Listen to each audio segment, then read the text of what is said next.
Ngayeng hang ni na kabenta ka khasi jantia Presbyterian Synod pedeng ban penpau kajing sengau pai do nut halot kajing syak penyap dusman ki mensim bakodor kham tam kajing hertma kabala shimno ya kajing im jong ki laingot ki pastor u Reverend Bom Chang Sitlu, former General Secretary Manipur Baptist Convention, Pastor V. Kai Kolun, Bat Pastor O.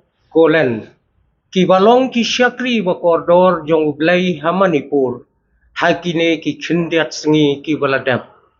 Habang yo sengau ya gane ga jingle ariu klau. Ni sengau kendet bat ngim la asyu ban pai phang. Bawat ya ki nong yalam niam ki bayang na kabenta ga jing sok.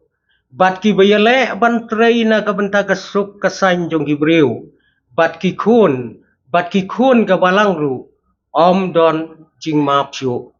Tekum ka sinot ngiru ngiyang lang. Ban penrem yi ki bakum kini ki jingle. Ki bala long palat ya ka ain. Long beriu man beriu. Ngila ban ong klempep. Ba ka jing kta kti yi ki syakri ublay. Ki ba syakri yu bat ya ka bha kamiat ki khun ka balang. Kadai hi ka jing hertma ya ka jaj penriu. Ya ka ba ngida penrem jor yi ki bakum kini. Ki jingle kauput. Hapedeng kane ka por bat kentas ngausi. Ngiyang lang bat ki bahiyeng ki bahasam. Lem bat ka balang hi. Ngiyakit lem ya ka jing ngausi ktang. Ka jing pait do ngut ka jongki. Ha ka ju ka por ngi duai ba ublay unpa ya umensim bakoy. Ha ka bakum kane ka por bat ka jing jia ka bomla pentengan syu jongki. Kalong ka ba shisha ban ong. Om don kanu ka ideologi ka bala ban Krisyan bat pensan da ka basimno yigi mensim balui-lui. Bat kum ka sinot ngiyai duai ya ka kti ban pentingan ublay. Kanlong halor bat ai bor yupi. Ban om ai jaka ya ka jing syepting. Bat ya ka jing ya pai ya pra. Henry ban ya kendu ya ka jing syun da ka jing e.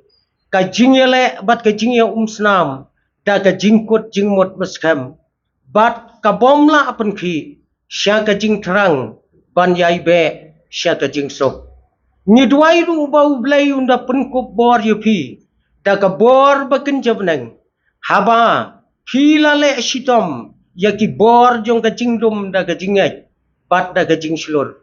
Da ka jing ej bat da ka jing yai pentikna. Ha ka bakut. Ka jing sok ka jing sain. Kan sensyar bat jok.